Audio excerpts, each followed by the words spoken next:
Sur les routes du Pilat, il est une cycliste qui ne passe pas inaperçue. Salut. Tu viens à la Vallerine? Soulagée par une assistance électrique, mais à la force des mollets quand même, Nathalie Roche fait rouler sa petite entreprise. Je suis crêpière itinérante. Mais avant de pédaler, il faut charger le caisson fait sur mesure de son vélo cargo. Je mets toutes mes prépas, je mets mon ardoise, le gaz, enfin j'ai ma checklist où je ne dois rien oublier, tout charger le plus rapidement possible et je pars. Ce jour-là, une centaine de kilos à hisser jusqu'à la Chapelle-Villars et quelques raidillons à 16% à avaler. Sportif, mais pas question de troquer son vélo contre une auto.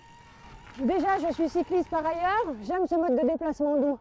Donc c'était de pouvoir créer une activité qui soit douce aussi, comme dans mon quotidien, et d'arrêter de faire le grand écart entre ma vie professionnelle et ma vie personnelle. Donc j'ai le temps de regarder les Trois Dents, l'Oyon, les vignes, de savourer l'ascension. C'est ça qui est intéressant, c'est ce que je voulais, un commerce en vélo. Une demi-heure d'effort plus tard, arrivée remarquée à la ferme de la Vallerine sur ce marché de producteurs et très vite, les premières papilles à régaler. On prend des crêpes beurre sucre ou je sais pas, oui beurre sucre. Le fait qu'elle soit en vélo, c'est pas commun et donc c'est plutôt attrayant. C'est bien dans l'air du temps, mais elle est dans une région qui n'est pas facile. Ça monte, il fait froid, c'est courageux. C'est quand même un gage de volonté qu'il faut honorer, quoi. Donc c'est pour ça que je viens lui prendre une crêpe assez régulièrement. Des crêpes et galettes 100% locales. Et la fleur de sureau, c'est les fleurs de chez Jeannette Cueillette, qui est là d'habitude. La crêpe rassemble les gens.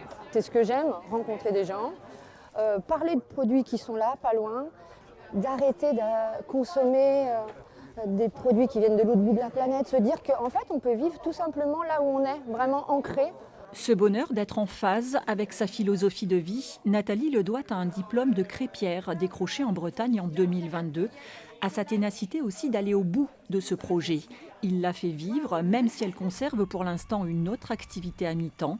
Et à part une panne ou la neige, rien ne semble pouvoir arrêter sa bicicrêpe.